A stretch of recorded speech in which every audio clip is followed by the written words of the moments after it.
Assalamualaikum warahmatullahi wabarakatuh. Halo semuanya.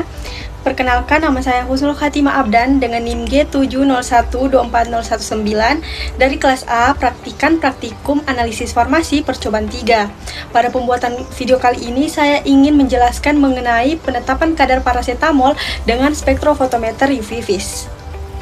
Nah, pertama kita akan membahas mengenai sampel yang akan digunakan, yaitu parasetamol. Nah, jadi parasetamol ini merupakan obat yang berfungsi sebagai pereda nyeri atau analgesik serta penurun demam atau antipiretik. Nah, obat ini sering digunakan untuk mengatasi sakit kepala, nyeri ringan, dan demam. Mekanisme kerja parasetamol adalah dengan menghambat enzim siklogenase atau COX di sistem saraf pusat. Akibatnya, produksi prostaglandin yang menyebabkan rasa nyeri dan demam akan menurun. Dari segi struktur kimia, parasetamol memiliki cincin benzen yang terikat dengan gugus hidroksil atau OH dan gugus amida, yaitu NHCOCH3. Struktur ini penting karena berperan dalam kemampuan parasetamol menyerap cahaya ultraviolet. Pada analisis UV vis, parasetamol memiliki panjang gelombang maksimum sekitar 243 nanometer. Nah, selanjutnya kita akan membahas mengenai prinsip dasar spektrofotometri UV vis. Jadi, metode ini didasarkan pada kemampuan suatu zat untuk menyerap cahaya pada panjang gelombang tertentu. Prinsip ini mengikuti hukum Lambert-Beer yang menyatakan bahwa semakin tinggi konsentrasi zat, maka semakin besar cahaya yang diserap. Dalam praktiknya, larutan akan disinari dengan cahaya UV. Kemudian, alat akan mengukur besarnya absorbansi. Nilai absorbansi ini digunakan untuk menentukan kadar zat dalam suatu sampel. Biasanya dibuat terlebih dahulu larutan standar untuk membuat kurva kalibrasi, lalu sampel dibandingkan dengan kurva tersebut.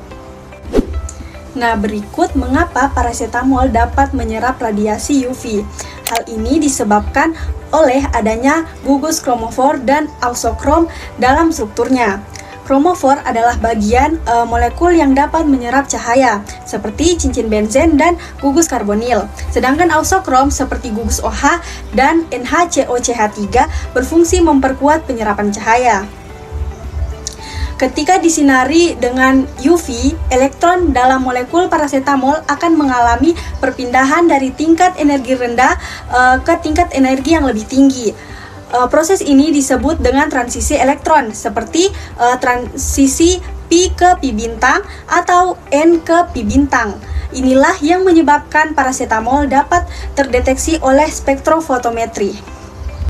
Nah, selanjutnya adalah fungsi dari blanko. Jadi, blanko adalah larutan yang tidak mengandung zat aktif, biasanya hanya pelarut saja. Fungsi blanko adalah untuk menghilangkan pengaruh dari pelarut dan alat, sehingga hasil yang diperoleh benar-benar berasal dari zat yang akan dianalisis. Pengukuran blanko itu harus dilakukan terlebih dahulu untuk mengatur titik nol pada alat. Dengan demikian, hasil pengukuran menjadi lebih akurat dan tidak dipengaruhi oleh faktor-faktor lain. Nah, terakhir mengenai interpretasi hasil. Jadi, kadar parasetamol dalam tablet dinyatakan memenuhi syarat jika berada dalam rentang 95% sampai 105% dari kadar yang tertera. Jika hasil berada dalam rentang tersebut, maka tablet dinyatakan memenuhi standar. Namun, jika hasil di bawah 95%, berarti kadar terlalu rendah.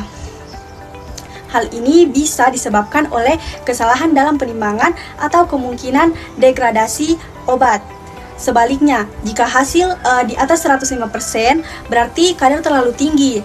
Hal ini bisa terjadi karena kesalahan dalam pengenceran atau adanya zat lain yang mengganggu pengukuran. Jika hasil tidak memenuhi syarat, maka perlu dilakukan pengulangan analisis, pengecekan alat, serta evaluasi terhadap prosedur yang digunakan.